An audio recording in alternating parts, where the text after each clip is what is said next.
Yo, you already know we back with another Fwea-Go Logic episode. Today, this episode, I'm gonna speak from the lens of like the DJing lens.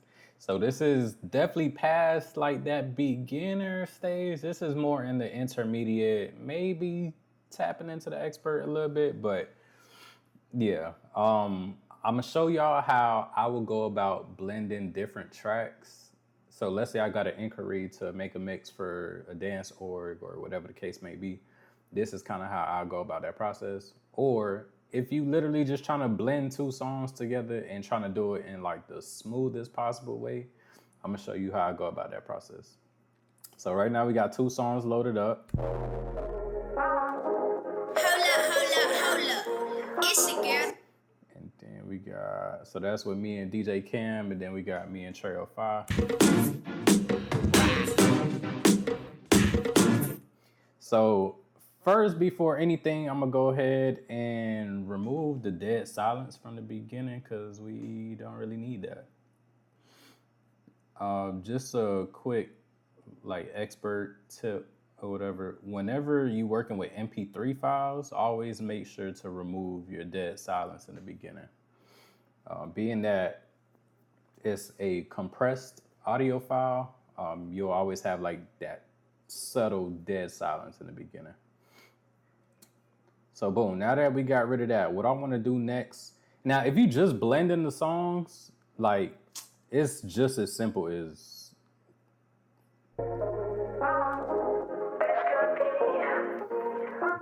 going to the end, getting your fade tool. So my bad. So fade out and fade in. So blending two songs together in Logic is literally just that easy. Like you literally just blend out the ending and blend in the next song. You can always change your fade angles by holding Command and dragging up or down. So you get like a more abrupt or smoother, faster, slower fade, depending on however you like it.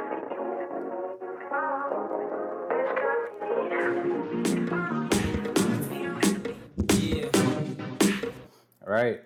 So that's like the basic, simple, direct way. Now, me personally, I do like to be very or as close to precise as possible. So what I like to do is I like to align the BPMs. So I'm going over here to my audio effects. I'm pulling up my BPM counter. Hold up. It's your girl territory. And right now you live in effect with Fwea-Go Logic. Don't play with him. DJ Cam on the beat.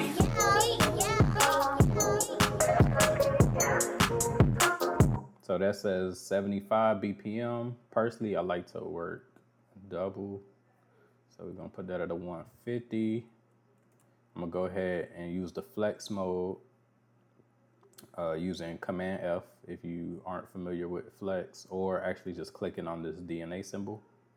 One thing about it, I'm always gonna use a flex mode in all my projects, just so y'all are aware. So utilize that info as you must. Hopefully that transitions into your workflow just as seamlessly.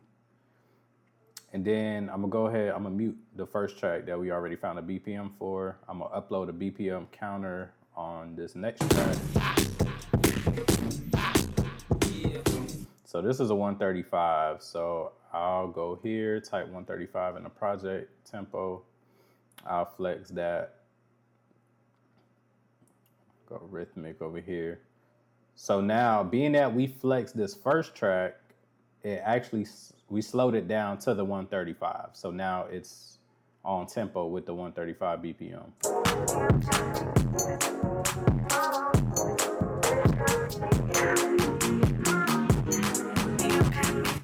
So boom, what we want to do now is line them up and fade one out, fade one in.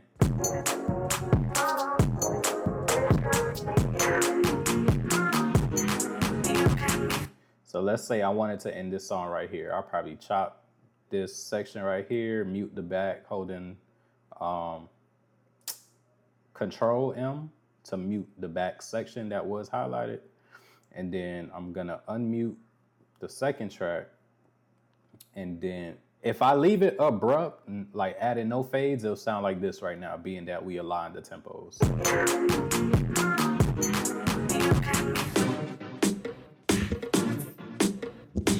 Feel me? But what we gonna do is actually, I might bring this in a little earlier. Let's say I bring that in right there. I'm gonna turn on the automation. So press the letter A. I might click somewhere back here, create my region points, drag this down so we can see the fade out. And then over here, I'm dragging in, you know what? Let me actually move this up to the 9. So again, going with the automation modes. And then we'll move this back. So as this first song is going out, this second song is coming in. And that's how we get that smooth transition. So this is equivalent to like if you are DJing and you got your knobs, like how you hold like the faders, whether you're using the crossfader or the actual channel faders, this is the same equivalent. You mess with the volumes. And you'll see over here that the volumes are being adjusted as well.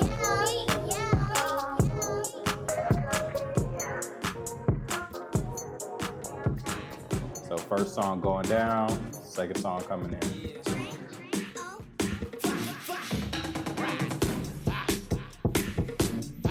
Feel me? That's how you do that. That's how you do that. Yeah, I don't want to over talk in this video, so I think I might keep it like this. The only other thing I might add for this, if you want to tap into like that expert side, instead of using rhythmic, being that we slowed this one track down, I might actually go speed. So that way it changes the key of this song. Hold up. It's your girl territory. And right now you live in effect with Fwea-Go Logic. Don't play with him. DJ Cam on the beat.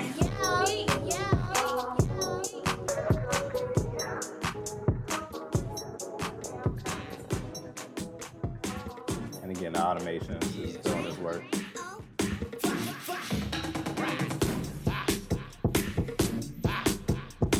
That's how you do that. And again, if you want something more abrupt, you don't got to fade into this song. You probably keep it in as this one coming out. So Girl territory. And right now you live in effect with Fwea-Go Logic. Don't play with him. DJ Cam on the beat.